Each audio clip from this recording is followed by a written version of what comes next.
Hello, my name is Alan C. Pingul from BSC 4Y2-2. Ngayon ay pag-uusapan naman natin ng ibang parts ng system unit. Una, motherboard.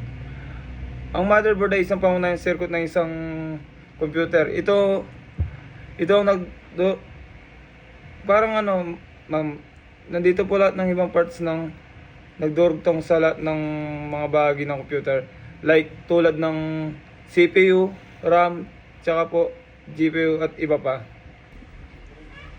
Ang kasunod naman ng motherboard ay ang power supply. Ang power supply ay siyang nagbibigay ng kuryente sa mga ibang parte ng system unit, like CPU, at siya rin naman ang nagpapatakbo sa mga CPU, RAM at hard drive.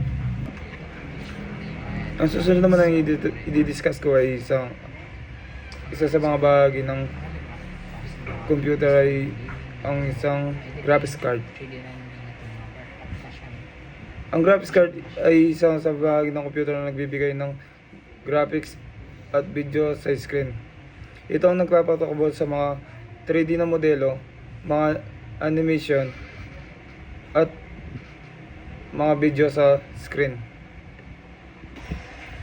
Ang susunod naman i-discuss ko ay ang CPU. Ang CPU ay ang utak ng computer na nagpapatakbo sa mga instruction at nagbibigay ng resulta. Ito ang pinakamahalagang bahagi ng computer na nagpapakontrol sa mga proseso at nagpapalakas sa mga aplikasyon. Ang susunod naman ay RAM. Ang RAM ay isang bahagi ng computer na nag-i-imbak ng mga storage or tinatawag na data or programa. Ito ay isang uri ng memory ay nagpapaindulot sa mga computer na mabilis mag-access sa mga data or programa. Ang susunod naman ay hard drive. Ang hard drive ay isang bahagi ng computer na nag-i-imbak ng mga data, programa at operating system na sa isang permanenteng paraan. Ito ay isang uri ng storage device na gumagamit ng disk plotter at mga magnetic head upang i-imbak at i-access ang mga data. And last one ay ang solid state drive, kumbaga tinatawag sa SSD.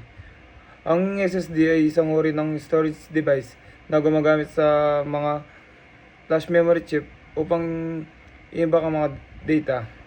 Ito ang isang alternatibong teknolohiya sa traditional na mechanical hard drive.